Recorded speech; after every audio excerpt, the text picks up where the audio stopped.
ముఖ్యంగా మన పార్టీ అధికారంలో లేకపోయినా కానీ చెక్కు చెదరకుండా కార్పొరేటర్లు జగన్మోహన్ రెడ్డి గారి దగ్గర పదవిని పెంచిన వాళ్ళందరూ కూడా కొంతమంది పక్కకి వెళ్ళినా కానీ స్వార్థం కోసం, పార్టీ కోసం ఏ ఒక్క కార్యకర్త కానీ ఏ ఒక్క నాయకుడు కానీ ఈ 44 డివిజన్లో చెక్కు చెదరకుండా ఉన్నారంటే అది జగన్మోహన్ రెడ్డి గారి యొక్క విలువలు, విశ్వసనీయత అని మీకు అందరికీ కూడా తెలియపరచుకుంటున్నాను. తెలుసో తెలియకో చాలా నాతో ప్రయాణం చేశాడని చెప్పని ఈ డివిజన్ కార్పొరేటర్గా అప్పుడు అనేక మంది పోటీ పడినప్పటికీ కూడా పార్టీ కోసం కష్టపడతాడు, పార్టీ కోసం ఉంటాడని చెప్పిన ఉద్దేశంతో మీరందరూ కష్టపడ్డారు.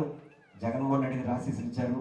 ప్రతి ఒక్కళ్ళు కూడా అన్నీ తానే వాళ్ళే క్యాండిడేట్గా ఉండి పోటీ చేయించి గెలిచినప్పటికీ ఈ పార్టీని వెన్నుపోటు పొడిచి పక్క పార్టీలో పదవుల కోసమో పనుల కోసమో వేరే దానికోసమో అవన్నీ కూడా తాత్కాలికమే. నెక్స్ట్ మళ్ళీ ఆ పార్టీలో వాడికి ఏమి ఉనికేమి ఉండదు. వాడికి ఏమి జగన్మోహన్ రెడ్డి గారు ఇలాంటి మంచి మనసు ఎవరికి ఉండదు, గుర్తుపెట్టుకోవాలి. ఎందుకంటే ఏ స్థాయి నుంచి ఏ స్థాయి చేస్తారనేది మనందరికీ కూడా తెలుసు. దానికి ఉదాహరణ మీ కార్పొరేటర్. దానికి అదేవిధంగా ఈరోజు సాయి కూడా మనందరినీ కలిసే విధంగా మేలుగా చెప్తున్నాను. అధికారంలో ఉన్నప్పుడు ప్రతిరోజు కూడా గడప గడపకి మన ప్రభుత్వం కావచ్చు, లేకపోతే ప్రతిరోజు కూడా రోజుకో డివిజన్ చొప్పున తిరగడం కానివ్వండి, ప్రభుత్వ పథకాలు అమలు చేసే మీటింగ్స్ కానివ్వండి, అనునిత్యం కూడా మనం చాలా బిజీగా ఉండేవాళ్ళం.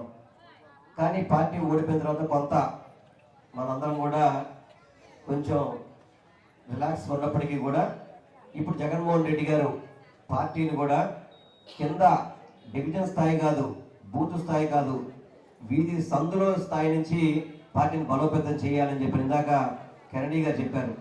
డివిజన్కి 400 నుంచి 500 మంది మన పార్టీ కేడర్ కావాలి, నాయకత్వం కావాలని చెప్పని.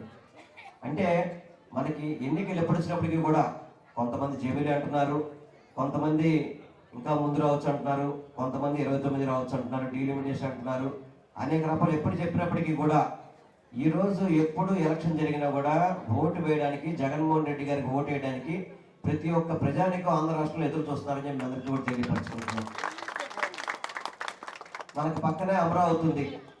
గతంలో అమరావతి ఏమాత్రం ఉద్యమం జరిగిందో మీరు అందరికీ కూడా తెలుసు. తిరుపతి పాదయాత్ర చేశారు, అనసోలి పాదయాత్ర చేశారు.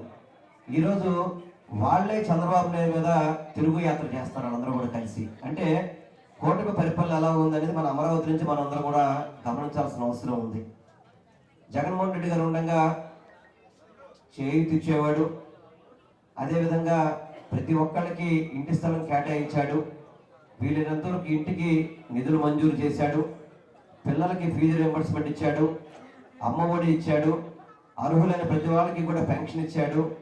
ప్రతి ఒక్క పథకాన్ని అది అటు నాయ బ్రాహ్మణులు కావచ్చు, ఆటో వాళ్ళకి కావచ్చు, ఎవరికి ఎటువంటి అవకాశం ఉంటే కోవిడ్ కష్టకాలంలో కూడా, కోవిడ్ కష్టకాల ప్రపంచం అంతా కూడా విలవల్లాడిపోతున్నప్పటికీ కూడా జగన్మోహన్ రెడ్డి గారు వైద్యంలో కానీ పథకాల అమల్లో కానీ ఎక్కడ కూడా నిర్లక్ష్యం చేయకుండా ప్రతి ఒక్కళ్ళకి కూడా అన్ని అందించిన వ్యక్తి జగన్మోహన్ రెడ్డి గారు అని చెప్పి మీ అందరికీ కూడా తెలియపరచుకుంటాను.